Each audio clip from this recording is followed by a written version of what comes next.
Olá, pessoal, tudo bem com vocês? Espero que sim, né? Bom, vamos pegar aí o livro e abrir na página 50. Vamos lá.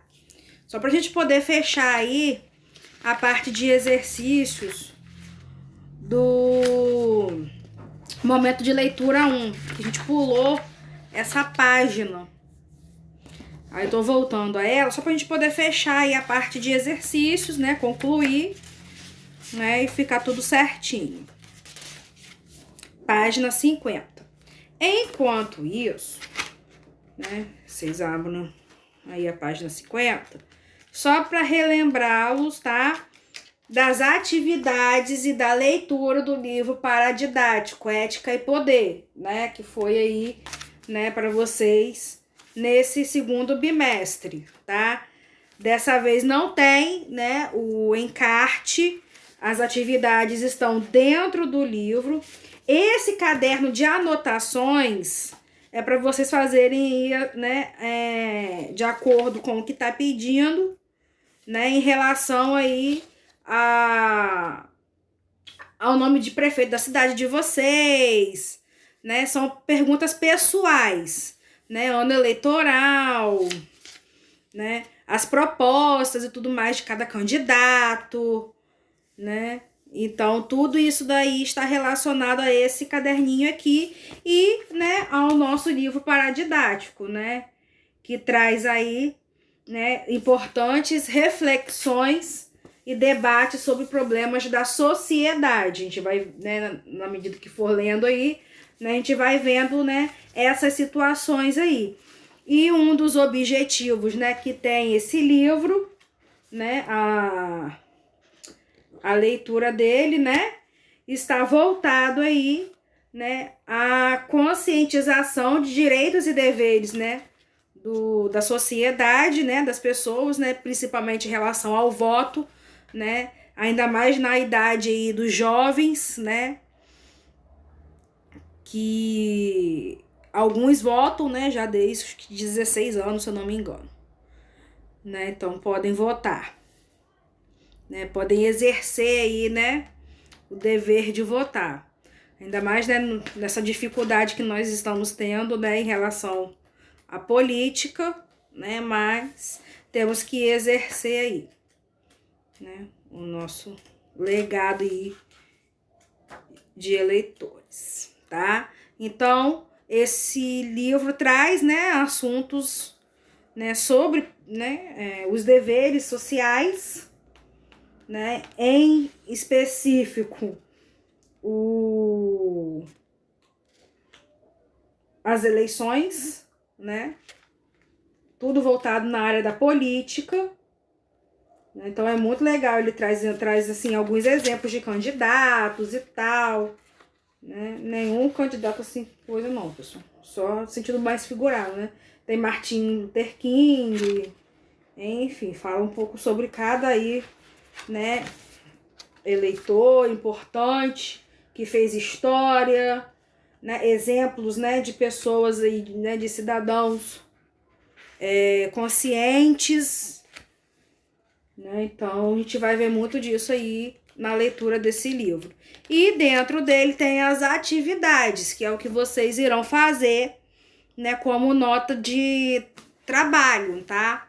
Eu vou passar um outro trabalho para vocês também, para complementação de nota de trabalho, né, pra gente fechar aí a nota de trabalho. Geralmente eu peço a atividade do livro paradidático e mais um outro trabalho, tá? Nesse caso aí, nesse bimestre, será essa atividade aí, né, do livro, que está dentro do livro paradidático. São várias atividades em páginas diferentes. Então, vocês vão vendo aí à medida que forem lendo e vão já respondendo, porque eu vou receber as fotos dessas atividades até o dia 10 de julho. 10 de julho. Estarei recebendo essas atividades prontas de vocês, tá? Podem ir mandando aí pelo WhatsApp quem já tiver feito. O caderno de anotações não precisam mandar porque são questões pessoais, entendeu? Então não precisaria me mandar, tá bom? Só passando aí para relembrar, né, da importância aí de fazerem essas atividades, ler e responder essas atividades, tá? Então, aguardo aí até o dia 10/7, tá? As fotos de todos os exercícios desse livro paradidático, tá ok? Então, vocês podem já fazendo, já era para ter feito, né? Porque eu tô desde do início do segundo bimestre falando sobre esse livro paradidático, tá ok? Quanto ao outro trabalho, né, vocês irão fazer uma pesquisa bem aprofundada sobre o autor Carlos Drummond de Andrade, tá? É sobre ele que vocês irão fazer o trabalho. Vocês irão pesquisar a vida dele, as obras literárias dele, alguns poemas, tá? Escritos por ele. Então, tudo voltado a Carlos Drummond, vocês irão pesquisar, fazer um apanhado geral aí, né? De tudo relacionado a ele, tá? E vão montar o trabalho de vocês, tá ok? É basicamente isso aí, o trabalho, né, do segundo bimestre, fora as atividades do livro paradidático, tá bom? Eu vou colocar tudo direitinho lá no WhatsApp, escrito, para vocês não se perderem aí no que irão fazer, tá bom? Aí eu vou deixar tudo anotadinho, tudo nos conformes para vocês. E esse trabalho de Carlos Drummond, vocês irão entregar até o dia 17 de julho, tá? Na semana seguinte, a do livro paradidático, tá? Eu vou colocar tudo direitinho lá no WhatsApp para vocês ficarem a par de tudo, tá bom? Vamos lá, página 50. Desfecho de romance. Bom, a gente vai dar continuidade, né? Vamos pegar lá, né, o poema do Frankenstein, o texto, né, o romance de Frankenstein, que a gente já tinha visto aí nas aulas anteriores, né, e vamos fechar essa parte aí, tá? O romance Frankenstein, de Mary Shelley, é reconhecido mundialmente como uma das mais criativas histórias de ficção científica, terror e suspense. Primeira questão. A primeira parte do trecho refere-se a que parte do romance? Toda a primeira parte, tá? De algum texto, de algum romance, de algum debate, de alguma entrevista, nós chamamos a parte inicial, né, de apresentação ou situação inicial, tá? Então, já é a resposta aí da primeira questão, né, relacionada aí à primeira parte do trecho, né, do romance Frankenstein, tá bom? Segunda questão. Qual é o tipo de narrador do romance? Ou seja, narrador observador, narrador personagem, e como é possível identificá-lo? Bom, como ele é quem participa ali, né, da história e tal, ele é um narrador personagem, tá? Quando ele participa ali da história, né? Então, o tipo de narrador do romance é narrador personagem. E como que é possível da gente identificar? É possível identificar por ser um narrador que participa da história como personagem, tá? Contando ela, né, em primeira pessoa, tá? Então, ele não é observador, ele é o narrador personagem, tá?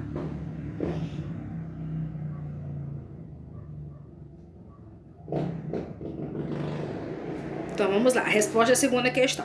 É o narrador personagem e é possível identificá-lo. Tô ditando primeiro, porque pelo vídeo aqui tá muito pequenininho. Deixa eu ver se dá zoom aqui e resolve. Aí. É o narrador personagem e é possível identificá-lo por ser um narrador,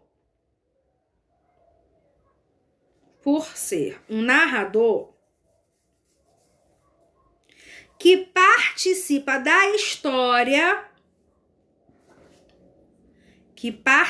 da história, como personagem, vírgula.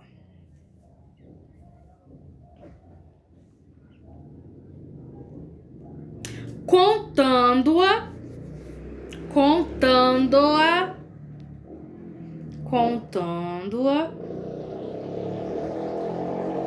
em primeira pessoa, ponto.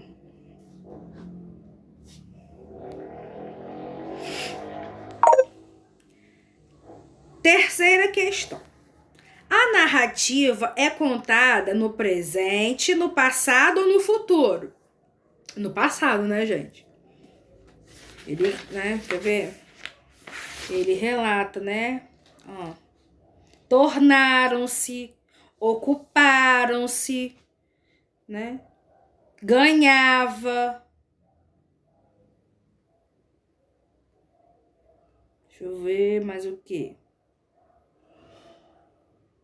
Tinha, tudo, então, né? Perguntava. Então, é tudo voltado ao passado, tá? É contado no passado. Quarta questão. Quais personagens aparecem no trecho? Bom, o narrador, né, que é o Victor Frankenstein, e o monstro, tá? São os dois personagens aí que aparecem no trecho, tá? Então, o narrador Victor Frankenstein, que é, né, o doutor lá, que criou o bicho lá, o monstro, e o monstro.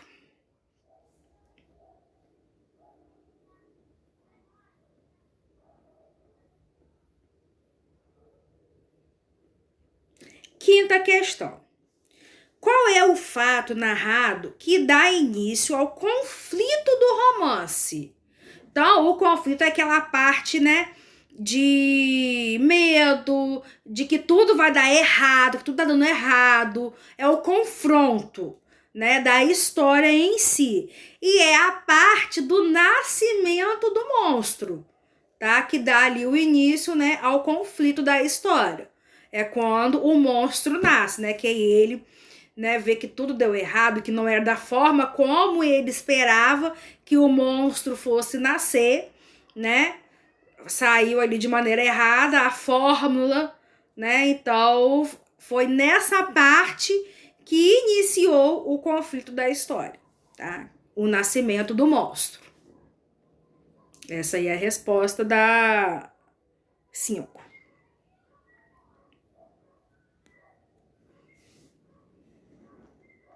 Sexta questão. Que situação o narrador personagem está vivenciando ao final do trecho? Bom, ele está fugindo com medo, né? Aquele momento ali que ele estava fugindo com medo do monstro, né? Que ele havia criado, né? Porque ele se espantou na hora, como era um experimento ali que deu errado, não era a forma como ele esperava, ele começou a se espantar, a ter medo e, né? Tentou ali fugir, né, do monstro. Então, o narrador personagem, vou ditar aí para vocês. O narrador personagem está fugindo com medo do monstro que ele havia criado. Ponto.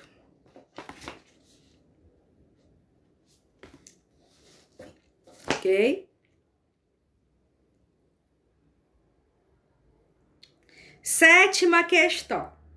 O que o narrador sentiu diante desse acontecimento? Bom, ele se sentiu ali, né, frustrado, amargurado, desapontado, né, porque não era o que ele esperava, né? Ele fez tudo certinho ali para que nascesse ali um ser perfeito, né? Ele fez de tudo para que nascesse uma pessoa perfeita.